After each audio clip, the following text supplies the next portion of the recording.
Parmi les mécanismes de diversification du vivant qui ont entraîné l'immense variété d'espèces que nous connaissons aujourd'hui, nous avons facilement en tête des modifications génétiques qui ont pu se produire au cours du temps.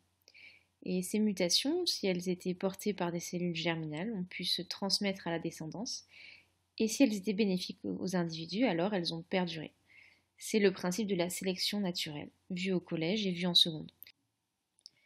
Nous pouvons ajouter à cela les brassages génétiques importants qui se produisent au moment de la méiose et de la fécondation, et qui assurent une transmission aléatoire des innovations créées à la génération suivante.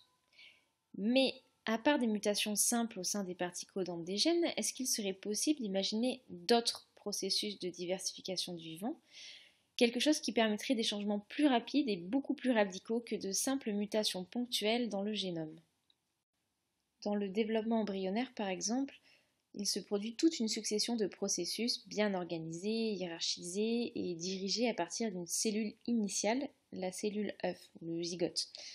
Comme si au sein de cette cellule, il y avait un plan d'organisation complet de tout le développement embryonnaire, donc qui serait inscrit dans les gènes. Et jusqu'à très récemment, on était plutôt dans l'ignorance assez complète en fait sur les mécanismes fondamentaux qui dirigeaient l'embryogenèse, c'est-à-dire le développement de l'embryon. Et puis nous avons découvert les gènes architectes. Donc tous les animaux possèdent des gènes du développement ou gènes architectes qui s'expriment au cours du développement embryonnaire. C'est le cas notamment des gènes homéotiques qui sont impliqués dans la mise en place des organes et des tissus, les uns par rapport aux autres, le long des axes de polarité. Donc ceux-ci codent des protéines qui codent l'expression d'autres gènes et par ce biais qui vont contrôler le développement des cellules embryonnaires dans la suite de tout le développement. Alors si on observe un embryon de drosophile par exemple, le long de son axe antéro-postérieur, eh bien on se rend compte que les gènes qui sont disposés sur un des chromosomes de la drosophile suivent exactement l'ordre de l'organisation de l'embryon. C'est ce qu'on appelle la règle de collinéarité, c'est-à-dire que l'ordre dans lequel ces gènes sont localisés sur le chromosome est identique à l'ordre dans lequel se succèdent les aires anatomiques dans lesquelles ils s'expriment. Pour mieux comprendre le fonctionnement et l'expression de ces gènes homéotiques, on a pu s'intéresser à des mutants, comme par exemple la drosophile Antennapedia, qui possède des pattes à la place des antennes.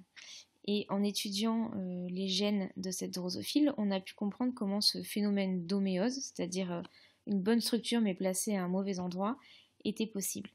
Et en regardant de près donc, la comparaison des séquences d'une drosophile saine avec une drosophile mutante, quand on regarde le gène Antennapedia, on s'est rendu compte que la séquence codante n'avait aucune différence, ce que vous voyez tout à fait en haut, et qu'en revanche c'est la séquence régulatrice qui avait un problème. Donc c'est une mutation au sein de la séquence régulatrice qui entraîne un mauvais placement des pattes. Alors, à quoi ça sert des séquences régulatrices? C'est ce que nous allons voir ici. Alors, les cellules spécialisées des organismes pluricellulaires n'expriment pas tous les gènes qu'elles détiennent. Certains sont muets, alors que d'autres seront actifs. Ces derniers doivent alors être contrôlés. Ainsi, chaque gène dispose d'un mécanisme précis de régulation qui comprend une zone amplificatrice, un promoteur, ainsi que le gène à transcrire. Donc tout d'abord, des activateurs, des petites protéines notamment, vont venir se fixer à la zone amplificatrice. Et ensuite, une protéine va pouvoir s'installer sur la molécule d'ADN et entraîner une courbure de cette molécule.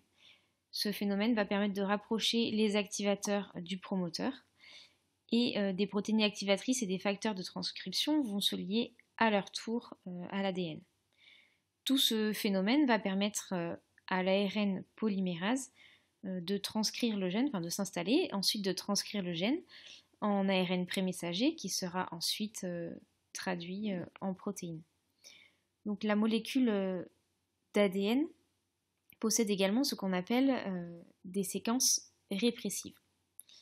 En fait, en se fixant, les répresseurs vont empêcher les activateurs de se fixer sur l'ADN et ce phénomène va inhiber le processus de transcription.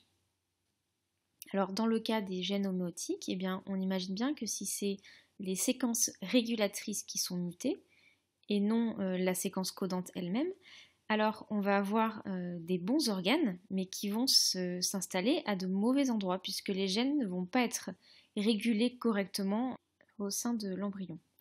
Alors maintenant, si on regarde des gènes homéotiques, donc des types de gènes architectes chez différents organismes qui sont éloignés phylogénétiquement, eh bien on se rend compte qu'il y a de points communs très importants entre ces différents gènes. Et on appelle ça donc des homologies de séquence.